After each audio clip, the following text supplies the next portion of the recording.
รเป็นแฟนตัวยงของกระเทียมเนาะกินได้เลยเนาะ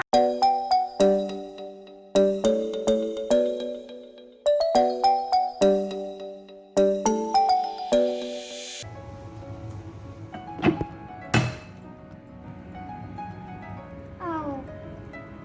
ข้าวกระเทียมออกเนาะ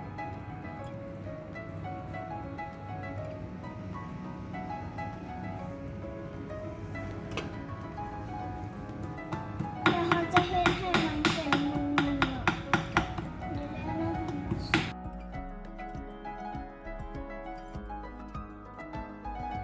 ขั้นที่สองของเรา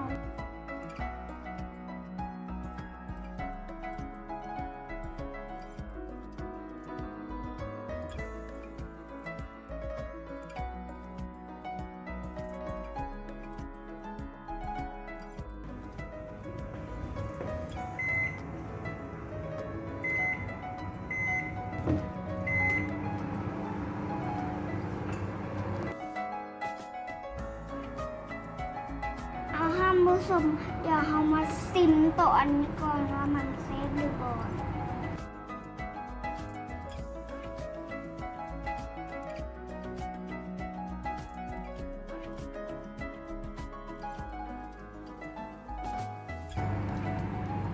เซฟเนาะทำผสมบ่เซฟเลยเนาะถ้าใครเป็นแฟนตัวยงของกระเทียมเนาะกินได้เลยเนาะให้ก็มากเนาะเพราะกระเทียมเฮ็ดให้ทุกอย่างมันหอมเนาะ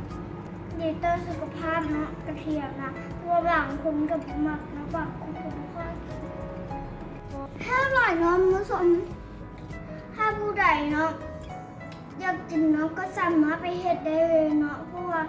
มันเฮ็ดกับบ่ได้ยากเนาะเครื่องใส่มันก็บ่ได้หลายเนาะมีแค่เนยกระเทียมน้ำตาลอีกเนาะแล้วก็ข้าวจีเนาะถ้าไปเบิ่งคลิปหมออย่าลืมเนาะแบบกดติดตามเนาะว่าเวลาอยากกินหนังหรือว่าพาไปหยังเนาะแต่อย่าลืมกดไลค์กดแชร์กดซับสไครบ์ให้พี่ลาเนาะบ๊ายบาย